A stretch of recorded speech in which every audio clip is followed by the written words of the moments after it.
সুপ্রিয় দর্শক, আসসালামু আলাইকুম। সাবিয়াস রেসিপিতে আপনাদের স্বাগত।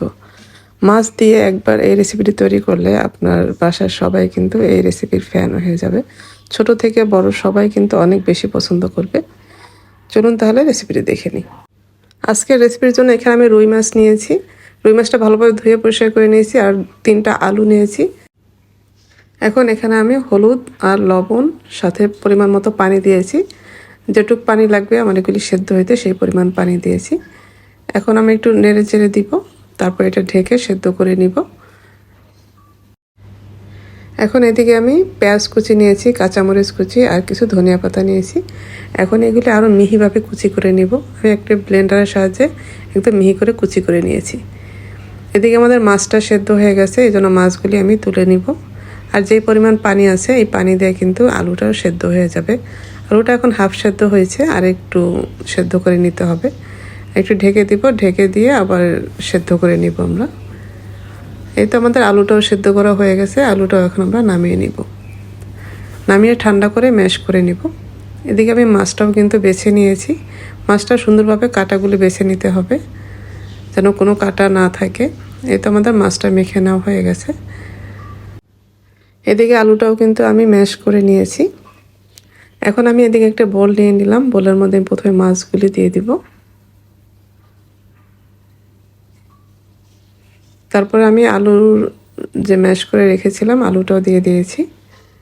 এখন যে কাঁচামরিচ আর পেঁয়াজ আর ধনিয়া পাতা আমি মিহিভাবে কুচি করে নিয়েছি ওইটাও দিয়ে দিলাম। এখন আদা বাটা দিয়েছি, রসুন বাটা দিয়েছি 1 চা চামচ করে, ধনিয়ার গুঁড়া দিয়েছি, জিরার গুঁড়া আর গরম মশলার গুঁড়া দিয়েছি 1 চা চামচ করে, লবণ দিয়েছি স্বাদ মতো, টমেটো সস দিয়েছি 1 টেবিল চামচ, আর এখানে কর্নফ্লাওয়ার দিয়েছি 2 টেবিল চামচ। এটা বাইন্ডিংয়ের জন্য দিয়েছি যেন মাছগুলো ভেজে নেওয়ার সময় না খুলে না যায়। এই তো আমার সব কিছু খুব ভালোভাবে মেখে নেওয়া হয়ে গেছে। আমি এখন হাতে কিছুটা তেল লাগিয়ে নিয়ে এখানে কোপ্তার আকারে করে নেব। আমি এখানে ছোট ছোট বলের মতো করে কোপ্তাগুলি বানিয়ে নেব। এখান থেকে আমি কিছু কোপ্তা বানিয়েছি আর কিছু কিন্তু আমি কাবাব তৈরি করেছি। আমার বাচ্চারা আবার কাবাবটা বেশি পছন্দ করে, মানে এটা খালি খাওয়ার জন্য আমি কিছুটা কাবাবও তৈরি করে নিয়েছি। এখানে কিন্তু বেশ অনেকগুলি কোপ্তা হয়েছে, আবার কাবাবও হয়েছে কতগুলি। এখন আমি রান্নায় চলে যাব।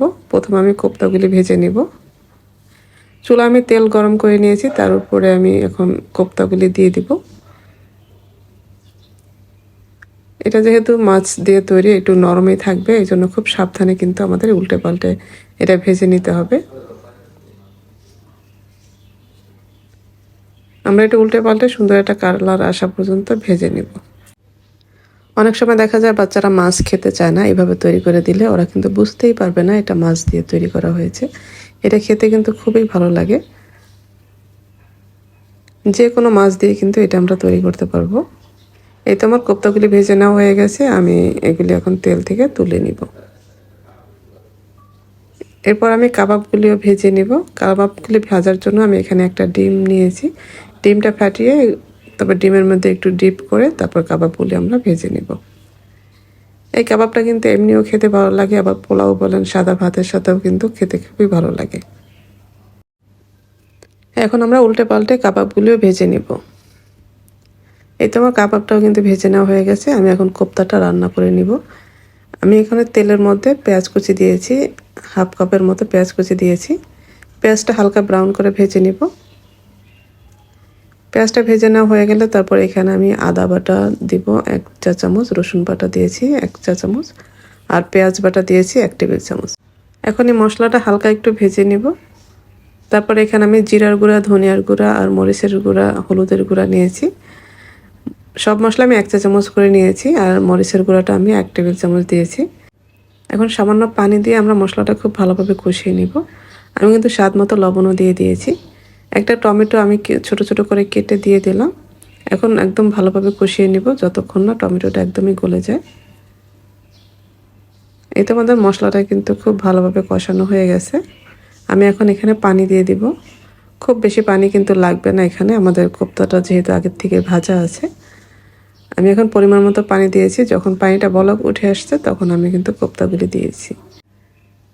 তারপর আমি কয়েকটা কাঁচামরিচ ফালি করে দিয়ে দিলাম। এখন এটা ঢেকে রান্না করব যতক্ষণ না একদম ঝোলটা মোটামুটি টেনে আসে। আমাদের রান্নাটা কিন্তু প্রায় শেষের দিকে, ঝোলটা মোটামুটি কমে আসছে। আমি এখন কিছু ধনিয়া পাতা দিব, ধনিয়া পাতা দিয়ে এটা 5 মিনিটের জন্য দমে রেখে দিব একদম কম আছে। এই তো আমাদের রান্নাটা কিন্তু হয়ে গেছে।